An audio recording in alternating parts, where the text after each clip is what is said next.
அறிமுகம். மனதின் மர்மங்களை அவிழ்க்கும் பயணம். அனைவருக்கும் வணக்கம். இன்று நாம் ஒரு மிக முக்கியமான ஆழமான ஞானத் தேடலை தொடங்கப் போகிறோம். 35 ஆண்டுகால யோக சாதனையின் சாரமாக டாக்டர் பண்டிட்ஜி கண்ணைய யோகி அவர்கள் நமக்கு வழங்கிய மானச யோகம் என்னும் பொக்கிஷத்தை நாம் இன்று புரட்டப் போகிறோம். இந்த நூல் வெறும் தத்துவம் அல்ல. இது ஒரு மனிதன் தன் மனதை எப்படி ஒரு கருவியாக மாற்றி வாழ்க்கையை தன் வசப்படுத்தலாம் என்பதற்கான நேரடி வழிகாட்டி.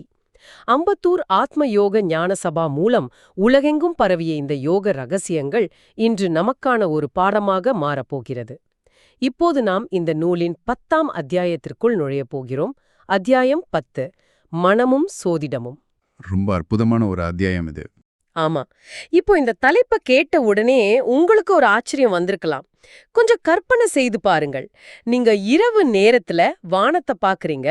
எங்கேயோ பல கோடி கிலோமீட்டர்களுக்கு அப்பால் அமைதியாக சுற்றி கொண்டிருக்கும் கிரகங்கள் இங்கே பூமியில் உங்களது அன்றாட வாழ்க்கையை தீர்மானிக்கிறது என்று சொல்வது நம்புவதற்கு சற்று கடினமாகத்தான் இருக்கிறது இல்லையா?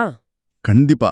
அது எப்படி சாத்தியம்னு பல பேருக்கு தோணும். அதுதான், அந்த கல்பாறைகளுக்கும் வாயு கோளங்களுக்கும் உங்களுக்கு நாளைக்கு ப்ரொமோஷன் கிடைக்குமா அல்லது விபத்து நடக்குமா அப்படின்னு முடிவு செய்கிற அதிகாரம் எப்படி வந்தது? இது என்ன மாயாஜாலமா, இல்ல இதை இயக்குவதற்கு பின்னால் ஏதாவது ஒரு அறிவியல் பூர்வமான உளவியல் இருக்கிறதா? இந்த ஒரு ஆழமான கேள்வியோட தான் நாம இன்னைக்கு விவாதத்தை தொடங்க போறோம். இப்போ இந்த கேள்வியிலிருந்து தொடங்குவதுதான் இந்த நூலோட அடிப்படை நோக்கத்தை புரிந்து கொள்ள சரியான வழின்னு நான் சொல்வேன். பலரும் ஜோதிடத்தை ஒரு மேஜிக் போலவோ அல்லது கிரகங்கள் நம்மளை ஏதோ ஒரு கண்ணுக்கு தெரியாத கயிறு கட்டி ஆட்டி வைப்பதாகவோ நினைக்கிறாங்க. ஆமா, பொதுவா அப்படிதான் ஒரு எண்ணம் இருக்கு. ஆனா மானச யோகம் மிக தெளிவாக ஒரு விஷயத்தை பதிவு செய்து, அதாவது கிரகங்கள் வானத்திலிருந்து நேரடியாக எந்த ஒரு சம்பவத்தையும் உங்கள் வாழ்க்கையில திணிப்பதில்லை. ஓஹோ. ஆமா, உங்களுக்கு ஒரு பணமழையையோ அல்லது ஒரு விபத்தையோ அவை நேரடியாக கொண்டு வந்து சேர்க்காது. மாறாக அவை செயல்படும் தலம் சித்தம் அப்படின்னு சொல்லப்படும் மனிதனோட ஆழ்மனம்தான். ஒரு நிமிஷம் இருங்க. அப்படியானால் கிரகங்கள் எந்த சம்பவத்தையும் நேரடியாக நடத்துவதில்லைன்னு சொல்றீங்களா? ஆமா, நிச்சயமா. அப்போ சுக்கிரதசை நடந்தால் பணம் வரும், ராகுதசை நடந்தா கெட்டது நடக்கும் என்று காலங்காலமாக சொல்லப்படும் விஷயத்தின் பின்னணி என்ன?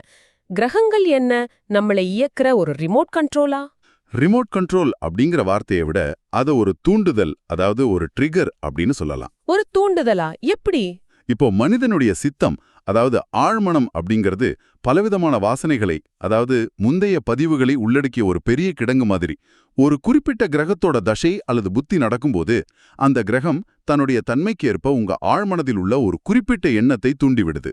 அப்போ அது நேரடியாக செயல்ல இறங்காம எண்ணத்தை மட்டும்தான் உருவாக்குது. சரியா சொன்னீங்க. ஒருவேளை அது சுக்கிரனாக இருந்தால் சுகபோகங்களை அனுபவிக்க வேண்டும் அல்லது பணத்தை முதலீடு செய்ய வேண்டும் அப்படிங்கிற ஒரு தீவிரமான எண்ணத்தை உங்க மனதுல உருவாக்கும். அதே ராகுவாக இருந்தால் ஒரு விதமான பதற்றத்தையோ அல்லது தவறான வழியில, குறுக்கு வழியில் எதையாவது சாதிக்க வேண்டும் என்ற எண்ணத்தையோ தூண்டும். இப்போ இதை நான் எப்படி புரிஞ்சு கொள்ளலாமா? கிரகங்கள் நேரடியாக சம்பவங்களை உருவாக்குவதில்லை. அவை நம்முடைய மூளையில் உள்ள இக்னிஷன் கீயை மட்டும்தான் திருகுகின்றன. மிக சரியான உதாரணம். ஆனா எந்த பாதையில் போவது, எவ்வளவு வேகமாக ஆக்சிலேட்டரை மிதிப்பது என்பதெல்லாம் நாம எடுக்கிற முடிவு. அந்த எண்ணத்தின் அடிப்படையில் நாம செயல்படும்போதுதான் அந்த பணம் வருவதோ அல்லது விபத்து நடப்பதோ முடிவாகிறது. அப்படிதானே? மிக அருமையான விளக்கம். இதைத்தான் நூலாசிரியரும் திரும்ப திரும்ப வலியுறுத்துகிறார். நல்லதோ கெட்டதோ அது மனம் என்னும் கருவியின் வழியாகத்தான் உங்களுக்கு கிடைக்குது. ரைட். நீங்க சொன்ன அந்த ஆக்சிலரேட்டரே மிதிக்கும் செயல் இருக்கிறதே, அது முழுமையாக உங்கள் கட்டுப்பாட்டில் உள்ள விஷயம்தான். எண்ணம் வந்தவுடன் அந்த எண்ணத்தை வடிகட்டாமல் அது சரியா தவறா என்று ஆராயாமல் உணர்ச்சி வசப்பட்டு நாம் செயல்படும்போதுதான் கிரகங்கள் தங்கள் பலனை மூலம் சாதித்துக் கொள்கின்றன. வாவ், அப்ப நம்ம மனம்தான் இங்க முக்கியமான கருவி. கண்டிப்பா. மனம் என்ற ஊடகம் இல்லாமல், உங்கள் மனதின் அனுமதி இல்லாமல் எந்த கிரகத்தாலும் உங்களுக்கு ஒரு சின்ன கீறலை கூட ஏற்படுத்த முடியாது. இது ஒரு மிகப்பெரிய திறவுகோல் போல இருக்கிறது. நாம் எப்போதுமே கிரகங்களை நோக்கி கை நீட்டி குறை சொல்கிறோம். ஆனால் அதற்கு காரணமாக இருக்கும் நமது மனதை நாம கவனிப்பதே இல்லை. சரி, இதிலிருந்து இன்னொரு ஆழமான கேள்வி வருது. சொல்லுங்க. கிரகங்கள் எல்லாமே நமது முந்தைய பிறவியின் கர்மாவின் அடிப்படையில், அதாவது பூர்வ கர்மாவின் அடிப்படையில் தான் நமக்கு தசை புத்திகளாம வருகின்றன என்று சொல்றாங்க. அப்படியானால் இப்போ நான் படும் கஷ்டங்கள், நான் எடுக்கும் முடிவுகள் எல்லாமே போன ஜென்மத்தில் எழுதப்பட்ட திரைக்கதை தானா? நான் வெறும் பொம்மை மட்டும்தானா? இது மனித குலம் முழுவதுமே காலம் காலமாக சிக்கிக் கொண்டிருக்கும் ஒரு பெரிய மாயைதாங்க. எல்லாத்தையுமே பூர்வ கர்மா என்ற முத்திரை குத்தி விட்டு தப்பித்துக் கொள்ள நாம பழகிட்டோம். உண்மைதான், அது ரொம்ப சுலபமா போயிடுது இல்லையா? ஆனா டாக்டர் பண்டிட் ஜி கண்ணையா யோகி அவர்கள் இங்குதான் ஒரு பெரிய உண்மையை உடைக்கிறார். மனிதன் தன் பூர்வ ஜென்மங்களில் செய்த கர்ம பயன்களை மட்டும் இப்பிறவில் அனுபவிப்பதில்லை. ஓ, வேற என்ன இருக்கு? உண்மையில் நாம அன்றாடம் அனுபவிக்கும் பல துன்பங்களும் இன்பங்களும் இந்த பிறவியில் இந்த நிமிடத்தில் நாம் செய்யும் கர்மங்களின் உடனடி பலன்கள்தான். அதாவது இன்ஸ்டன்ட் கர்மா. இதை விளக்குவதற்கு நூலில் ஒரு மிகச்சிறந்த உதாரணம் சொல்லப்பட்டிருக்கிறது. அதை படிக்கும்போது எனக்கு ரொம்பவே திகைப்பாக இருந்தது. ஆமா, அந்த நெருப்பு உதாரணம் தானே? கரெக்ட். நீங்க இத கொஞ்சம் கற்பனை செய்து பாருங்கள். நீங்கள் எரியும் ஒரு நெருப்பில் கையை வைக்கிறீர்கள். உடனே கையில் கொப்புளம் வருது, கடுமையான எரிச்சலும் வலியும் உண்டாகுது. ஆமா. இப்போ இந்த வலியை பார்த்து, ஐயையோ, இது நான் போன ஜன்மத்தில் செய்த பாவம், அதனாலதான் என் கை வேகிறது என்று சொல்வது எவ்வளவு முட்டாள்தனமோ அப்படிதான் நம்முடைய பல பிரச்சனைகளும் இருக்கின்றன. இது பூர்வ ஜென்ம வினை அல்ல, இது இப்போதைய வினை. என்ன நான் சொல்றது? அந்த உதாரணம் மிக சரியாக இக்கால மனிதர்களுக்கு பொருந்தும். இன்றைய வாழ்க்கை முறையில் மனிதன் தன் பூர்வ வினைப்பயனை ஓரளவு மட்டுமே அனுபவிக்கிறான். ஆனால் இப்போதைய, அதாவது இன்ஸ்டன்ட் கர்ம பயனைத்தான் அவன் அதிகமாக அனுபவித்து வருகிறான். சரி. முன்னரே நாம என்ன பார்த்தோம்? கிரகங்கள் ஆழ்மனதை தூண்டி எண்ணங்களை உருவாக்குகின்றன என்று பார்த்தோம் இல்லையா? ஒரு மனிதன் தன் மனதை கட்டுப்பாட்டில் வைத்திருக்காமல் தவறான எண்ணங்களுக்கு செயல் வடிவம் கொடுக்கும்போது அவன் உடனடியாக ஒரு புதிய கர்மாவை, ஒரு புதிய துன்பத்தை தனக்குத்தானே உருவாக்கிக் கொள்கிறான். அப்போ அந்த துன்பத்துக்கு எந்த கிரகமும் காரணம் இல்ல? நிச்சயமா இல்ல. அந்த துன்பத்திற்கு எந்த கிரகமும் பொறுப்பல்ல. அவனுடைய கட்டுப்பாடற்ற மனமே முழு பொறுப்பு. இப்போ நமது தற்போதைய எண்ணங்களே நம் வாழ்க்கையை, நமது உடனடி கர்மாவை தீர்மானிக்கின்றன என்று வைத்துக்கொள்வோம். இதை நீங்க எப்படி பார்க்கிறீர்கள் என்று யோசித்து பாருங்கள். இதை ஒரு ஒப்புமை மூலம் விளக்கலாம்னு நான் நினைக்கிறேன். தாராளமா சொல்லுங்க. உங்களது ஆழ்மனதை ஒரு மிகப்பெரிய வளமான விவசாய நிலம் என்று வைத்துக் கொள்ளுங்கள். வானத்தில் இருக்கும் கிரகங்கள் எல்லாம் அந்த நிலத்தில் பெய்யும் மழை. மழை பெய்தால் நிலத்தில் உள்ள விதைகள் முளைத்து வரும். அது இயற்கை. ஆமா, சரியானது. ஆனால் அந்த நிலத்தில் என்ன விதையை விதைப்பது என்பது உங்க கையில தான் இருக்கு. யாராவது ஒருவர் உங்களுக்கு தெரியாமலேயே உங்கள் நிலத்தில் விஷச்செடிக்கான விதையை தூவிவிட்டால் என்ன ஆகும்? மழை பெய்யும்போது அந்த விஷச்செடிதானே வளரும். கண்டிப்பா அதுதான் வளரும். இங்கேதான் தற்கால போலி ஜோதிடர்களின் வியாபாரம் உள்ளே வருகிறது என்று நான் நினைக்கிறேன். நீங்க சொல்ற அந்த விவசாய நிலத்தின் உதாரணம் போலி ஜோதிடர்கள் மனித மனத்தை எப்படி ஆக்கிரமிக்கிறாங்க என்பதை மிக தெளிவாக விளக்குது. இன்று பலரும் தங்கள் எதிர்காலத்தை பற்றி தெரிந்து கொள்ள வேண்டும் என்ற அதீத ஆர்வத்திலும் பயத்திலும் ஜோதிடர்களை நாடுகிறார்கள். ஆமா, ஒரு விதமான பயம்தான் அவங்கள அங்க கொண்டு போகுது. இதை ஒரு வியாபாரமாக மாற்றிக்கொண்ட பல போலி ஜோதிடர்கள் ஜோதிடத்தின் அடிப்படை இலக்கணம் கூட தெரியாமல் தங்களிடம் வரும் மக்களோட மனநிலத்தில் பயம் என்ற விஷ விதையை தூவிவிடுகிறார்கள். இந்த பயம் என்ற விதை எப்படிப்பட்ட வினைகளை உருவாக்குகிறது என்பது பலருடைய வாழ்க்கையில் நாம் கண்கூடாக பார்க்கும் ஒன்றுதாங்க. உனக்கு அடுத்த மாதம் கண்டம் இருக்கு, விபத்து நடக்க வாய்ப்பு இருக்கு, வெளியில போகாதே என்ற ஒரு ஜோதிடர் சொல்லும்போது அதை கேட்கும் ஒரு சாதாரண மனிதனின் மனம் எப்படி உடைகிறது? அது ரொம்ப பரிதாபமான ஒரு நிலை. அதன் பிறகு அந்த மனிதன் ரோட்ல நடக்கும்போது கூட ஒருவித நடுக்கத்துடன் தான் நடப்பான். இங்குதான் அந்த மனதின் ரகசியம் மிக கொடூரமாக செயல்படுது. அந்த போலி ஜோதிடர் ஒரு விபத்து நடக்கும் என்று சொன்னதாலேயே ஒருவனுக்கு அந்த தீமை வந்துவிடுவதில்லை. ஆனால் அவர் சொன்னதை கேட்டு இந்த மனிதன் பயந்து விடுகிறான். ரைட். அந்த பயம்தான் பிரச்சனையை தொடங்குது. ஆமா, அந்த பயத்தின் காரணமாக வரப்போகும் தீமைகளை அவன் தன் மனதிற்குள் உருவகப்படுத்தி பார்க்க தொடங்குகிறான்.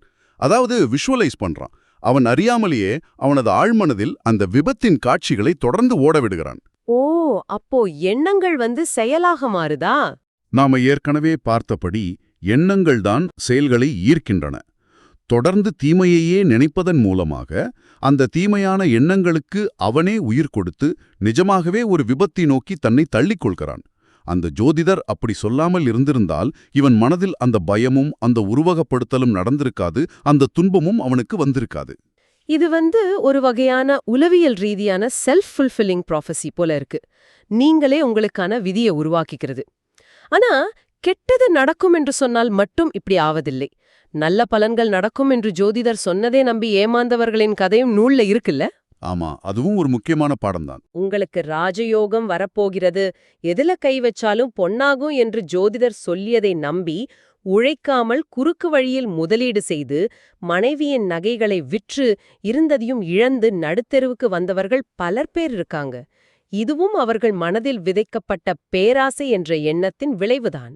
அதுதான் முக்கியமான விஷயம். தீமையோ நன்மையோ மனதில் விதைக்கப்படும் எண்ணம் வினையாக மாறி இப்போதைய கர்மாவாக, அதாவது இன்ஸ்டன்ட் கர்மாவாக விளைச்சலை தருது. அந்த போலி ஜோதிடர்கள் கிரகங்களை பார்த்து பலன் சொல்வதை விட மக்களோட பயத்தையும் பேராசையும் பார்த்து தான் வியாபாரம் செய்கிறார்கள். இப்போ இதை கேட்கும்போது இயல்பாகவே ஒரு மாற்று கருத்து எழுகிறது. நாம இப்படியே பேசிக்கொண்டு போனால் ஜோதிடம் என்பதே ஒரு முழுமையான ஏமாற்று வேலை, கிரகங்களுக்கும் நமக்கும் எந்த சம்பந்தமுமே இல்லை என்று சொல்வது போல ஆகிவிடாதா? பல்லாயிரம் ஆண்டுகளாக இருக்கும் ஒரு கலையை நம்ம ஒட்டுமொத்தமாக பொய் என்று ஒதுக்கிவிட முடியுமா? இல்லை, அப்படி பொருள் கொள்வது மிகப்பெரிய தவறு என்று நூலாசிரியர் மிக தெளிவாக எச்சரிக்கிறார். ஜோதிடம் என்பது முற்றிலும் உண்மையான ஒரு கலை. அப்படியா? அது பொய் கிடையாதா? கிடையவே கிடையாது. மனிதனின் பிராரப்த கர்மாவின் அடிப்படையில் அவனது முற்பிறவி வாசனைகள் எப்போது எப்படி செயல்படும் என்பதை உறுதியாக கணித்துச் சொல்லும் ஒரு அற்புதமான அறிவியல் அது. ஆனால் பிரச்சனை அந்த அறிவியலில் இல்லை, அதை கையாளும் நபர்களிடம்தான் இருக்கு. ஓ, நபர்கள் தான் தப்பு பண்றாங்க. ஆமா, இந்த கலையை முறையாக கற்று பணத்துக்காகவோ சுயநலத்துக்காகவோ இல்லாமல் மக்களோட உண்மையான நன்மைக்காக அதை பயன்படுத்தும் நேர்மையான ஜோதிடர்கள் இன்றும் இருக்கிறாங்க. அவங்க ஒருபோதும் மனிதர்களோட மனதில் பயத்தை விதைக்க மாட்டார்கள். ஆனால் இன்று தெருவுக்கு தெரு முளைத்திருக்கும் ஜோதிட நிலையங்களை பார்க்கும்போது உண்மையான ஜோதிடர்களை கண்டுபிடிப்பது என்பது வைக்கோல் போரில் ஊசியை தேடும் கதையாக அல்லவா இருக்கிறது? அது உண்மைதான். அதனாலதான் யோகிவர்கள் ஒரு தெளிவான அறிவுரையை வழங்குகிறார்கள். மக்களுடைய அறியாமையை பயன்படுத்திக் கொண்டு பயத்தை உண்டாக்கி பிழைக்கும் போலி ஜோதிடர்கள் மலிந்துவிட்ட இந்த காலத்துல உண்மையிலேயே நம்பகமான நல்ல ஜோதிடர் என்று ஒருவர் கிடைக்காவிட்டால் நீங்கள் ஜோதிடம் பார்க்காமல் இருப்பதே உங்களுக்கு செய்யும் மிகப்பெரிய நன்மை. ரொம்ப சரியான ஒரு அறிவுரை. அரைக்குறை ஜோதிடர்களிடம் சென்று உங்கள் மனதை குழப்பிக் கொள்வது தெரிந்தே விஷத்தை குடிப்பதற்கு சமம்னு அவர் சொல்றார். சரி, நாம ஜோதிடம் பார்க்காமல் இருந்து விடலாம். ஆனால் சமூகத்தில் பரவலாக இருக்கும் பயத்திலிருந்து நாம தப்பிக்க முடிவதில்லை. குறிப்பாக இந்த 7.5 நாட்டுச் சனி. இதை பற்றி பேசாதவர்களே இல்ல. ஆமா, அது ஒரு பெரிய பயம் மக்களுக்கு. கிரகங்கள் மனதை தூண்டுகின்றன என்பது சரி. ஆனால் 7.5 வருடங்கள் ஒரு கிரகம் நம்மை தொடர்ந்து அழுத்தும்போது அதை ஒரு சாதாரண மனிதன் எப்படி தாக்குப்பிடிப்பது? இதிலிருந்து தப்பிக்க ஒரு வழியே இல்லையா? இந்த இடத்தில்தான் இந்த அத்தியாயத்தோட உச்சக்கட்ட ரகசியத்தை ஆசிரியர் உடைக்கிறார். ஒருவருக்கு உண்மையிலேயே 7.5 நாட்டுச் சனியின் ஆதிக்கம் நடந்தாலும் சரி, அல்லது அந்த நேரம் வந்துவிட்டதே என்று பயமுறுத்தினாலும் சரி, இதிலிருந்து தப்பிக்க ஒரே ஒரு வழிதான் இருக்கு. அதென்ன வழி? ஒருவன் தன் மனதில் சிறிதும் தீய எண்ணத்துக்கும் பயத்துக்கும் கலக்கத்துக்கும் இடம் தராமல் தன் மனதை இரும்புக்கோட்டை போல உறுதியாக வைத்துக்கொண்டு நல்லதையே பற்றி நிற்பானானால் அந்த 7.5 நாட்டுச் சனியும் அவனை ஒன்றும் செய்ய முடியாது. ஒரு நிமிஷம், இது கேட்பதற்கு ஏதோ ஒரு மோட்டிவேஷனல் ஸ்பீச் போல இருக்கு. வெறும் மன உறுதியால் 7.5 சனியை வென்றுவிட முடியுமா? கிரகங்களின் பலம் மனிதனின் மன உறுதியை விட குறைவானதா என்ன? இது வெறும் தத்துவம் அல்லங்க, இதுதான் ஆழமான ஆன்மீக அறிவியல். நான் முன்பே சொன்னது போல கிரகங்கள் நேராக வந்து உங்கள் கழுத்தை பிடிப்பதில்லை. அவை உங்கள் மனதின் வழியாகத்தான், உங்கள் எண்ணங்களின் வழியாகத்தான் உள்ளே நுழைய வேண்டும். ரைட், நாம் அந்த இக்னிஷன் கீ உதாரணத்தை பார்த்தோம். ஆமா, உங்கள் மனம் எந்த பயமுமின்றி நேர்மறையான உறுதியான எண்ணங்களால் நிரம்பியிருந்தால் கிரகங்களால அங்கே நுழைய வழியே இல்லை. அது ஒரு மூடிய கதவு மாதிரி. ஆனால் மனிதன் சற்றே தன் மனதை தளர்த்தினால், ஐயோ சனி வந்து விட்டதே என்று பயப்பட்டால் அந்த சிறிய விரிசல் வழியாக கிரகத்தின் கதிர்வீச்சு உள்ளே புகுந்துடும். அப்போ அந்த விரிசல் தான் அவங்களுக்கு கிடைக்கிற ஒரு வாய்ப்பு. சரியா சொன்னீங்க. அந்த பயத்தை பல மடங்காக்கி உங்களை தவறான முடிவுகள் எடுக்க வைத்து தன் வேலையை காட்டிவிடும். ஆக உறுதியான மனதை எந்த கிரகமும் அசைக்க முடியாது. இது மிகப்பெரிய நம்பிக்கை தரக்கூடிய ஒரு விஷயம். ஆனா இத நடைமுறையில சிந்தித்து பாருங்க. சாதாரண மனிதர்களாகிய நமக்கு ஒரு சின்ன இமெயில் தவறாக வந்து விட்டாலோ அல்லது டிராஃபிக்ல யாராவது முந்தி சென்றாலோ கூட மனம் கொந்தளித்து விடுகிறது. அப்படி இருக்கும்போது வருடக்கணக்கில் மனதை ஒரு இரும்பு கோட்டை போல எப்படி பூட்டி வைக்க முடியும்? அது சாத்தியமா? சாதாரண மனம் படைத்தவர்களால் ஒரே நாளில் இப்படிப்பட்ட ஒரு மனக்கட்டுப்பாட்டை அடைந்துவிட முடியாது என்பது உண்மைதான். அவ்வளவு எளிதாக கிரகப் பிரபாவங்களும் கர்ம பிரபாவங்களும் தாக்காத அளவுக்கு தம் மனத்தை உறுதிப்படுத்திக் கொள்ள ஒரு நிலையான சாதனை தேவைப்படுகிறது. சாதனை என்றால் பயிற்சி என்று எடுத்துக்கலாமா? ஆமா, பிராக்டிஸ் தான். அதாவது சாதாரணமாக வரும் எண்ணங்களை அப்படியே ஏற்றுக்கொள்ளாமல் மனதை ஒரு சாட்சியாக நின்று கவனிக்கும் பழக்கம். உணர்ச்சி வசப்படும் சூழ்நிலைகளில் தன்னை துண்டித்துக் கொண்டு விழிப்புணர்வோடு முடிவெடுக்கும் பயிற்சி. இது கேட்கவே ரொம்ப ஆழமா இருக்கு. இந்த உறுதியான சாதனையின் வழியாக ஒருவன் தன் மனத்தை வசப்படுத்திக் கொண்டால் அவன் கிரகக் கோளாறுகளைச் செயல்படாமல் தடுத்துக்கொண்டு விதியை வென்று தனக்கு உகந்தவாறே வாழ்க்கையை அமைத்துக் கொள்ள முடியும். விதியை வெல்வது, இது மிகப்பெரிய ஒரு வார்த்தை. ஆனால் இந்த மனக்கட்டுப்பாட்டை, இந்த சாதனையை அடைவதற்கு நாம முதலில் இந்த உலகத்தை பார்க்கும் பார்வையையே முற்றிலுமாக மாற்றியமைக்க வேண்டும் என்று இந்த அத்தியாயத்தின் இறுதியில் ஆசிரியர் ரொம்ப ஆழமாகச் சொல்கிறார். ஆமாம், அது மிக முக்கியமானது. குறிப்பாக உலக நீதி மற்றும் ஆன்ம நீதி ஆகியவற்றுக்கு இடையேயான முரண்பாடுகளை அவர் சுட்டிக்காட்டும் விதம் நம்மள நிஜமாகவே சிந்திக்க வைக்குது. ஆம், நாம விதியை வெல்ல நினைக்கும் பொழுது இந்த சமூகத்தின் விதிகளை வைத்துக்கொண்டு அதை போராட முடியாது. உலக நீதி என்பது வேறு, ஆன்ம நீதி என்பது வேறு. இவை இரண்டும் ஒன்றுக்கொன்று நேர் எதிரானவை என்பதை புரிந்து கொள்வதுதான் அந்த சாதனையின் முதல் படி. இதை இன்னும் கொஞ்சம் தெளிவாக பார்க்கலாம். சமூகத்தில், அதாவது உலக நீதியில், ஒருவன் அனைவருடனும் சேர்ந்து கூட்டத்தோடு கூட்டமாக இருப்பதையே சரி என்று கொண்டாடுகிறார்கள். தனிமையாக இருப்பவனே ஏதோ பிரச்சனை உள்ளவன் போல பார்க்கறாங்க. உண்மைதான், உலகம் அப்படிதான் பார்க்குது. ஆனால் ஆன்ம நீதியில் அந்த தனிமைதான் ஆகச் சிறந்தது. தன் அகத்தை தேடுவதற்கும் மனதை கவனிப்பதற்கும் தனிமைதான் அடிப்படை. அதேபோல உலக நீதியில் கர்மா எப்படி செயல்படுகிறது? ஒருவன் உன்னை அடித்தால் நீ திருப்பி அடி, அதுதான் நியாயம், அதுதான் வீரம் என்கிறது உலக நீதி. ஆமா. ஆனால் நீங்கள் திருப்பி அடிக்கும்போது அங்கே இப்போதைய கர்மா, அதாவது இன்ஸ்டன்ட் கர்மா புதிதாக உருவாகிறதல்லவா? ரொம்ப சரியா புடிச்சிங்க. பழிக்கு பழி அப்படிங்கிறது உலக நீதி. ஆனா அது உங்களை மீண்டும் மீண்டும் கர்மா வினைகளுக்குள் தான் தள்ளும். ஆனா ஆன்ம நீதியோ மன்னிப்பு என்பதை முன்வைக்குது. மன்னிப்பது கர்மாவை உடைக்குமா? கண்டிப்பா. ஒருவன் உங்களுக்கு தீங்கு செய்யும் போது நீங்கள் பழி வாங்காமல் மன்னித்து விட்டால் உங்களை பொறுத்தவரை அந்த கர்ம சக்கரம் அத்தோடு அறுபட்டு போகுது. புதிய கர்மா அங்கு உருவாவதில்லை. இந்த ஆன்ம நீதியை புரிந்து கொண்டு உலகப் பற்றுகளிலிருந்து மனதை விலக்கி கட்டுப்பாட்டுக்குள் கொண்டு வரும் போதுதான் விதியை வெல்லும் சூத்திரம் உங்களுக்கு கிடைக்குது. ஓஹோ, அப்படியானால் இறுதியில் விதி என்பது என்ன? கிரகங்கள் எழுதுவதுதான் விதியா அல்லது நாம் எழுதுவது விதியா? இதை பண்டிட்ஜி கண்ணைய யோகி அவர்கள் ஒரே வரியில் மிக ஆழமாக கேட்கிறார். விதி என்பது மனிதன் தனக்குத்தானே ஆக்கிக் கொண்டதுதான். ஆக்கியவனே அதை அழிக்க முடியாதா? வாவ், எவ்வளவு ஆழமான கேள்வி இது! இதுதான் முத்தாய்ப்பான கேள்வி. என் தலைவிதி இப்படி ஆகிவிட்டது என்று கடவுள் மீதோ கிரகங்கள் மீதோ பழி போடுவது கோழைத்தனம். ஒரு மனிதனுடைய கதிக்கு, அதாவது அவனுடைய நிலைமைக்கு அவனுடைய நினைப்பு மட்டுமே காரணம். நினைப்பு என்றால் எண்ணம் இல்லையா? ஆமாம், எண்ணம் மட்டுமே காரணம். தன்னுடைய நிலைப்பை தூய்மையாக வைத்துக்கொண்டு மனதின் சக்தியை ஒருவன் முழுமையாக தெரிந்து கொண்டால் அவனுக்கு நற்கதி கிடைப்பது உறுதி. உங்க எண்ணங்களையே உங்க விதியை எழுதும் பேனா என்றால் இந்த நிமிடம், இந்த நொடி உங்கள் மனதில் நீங்கள் என்ன வகையான எதிர்காலத்தை வரைந்து கொண்டிருக்கிறீர்கள்?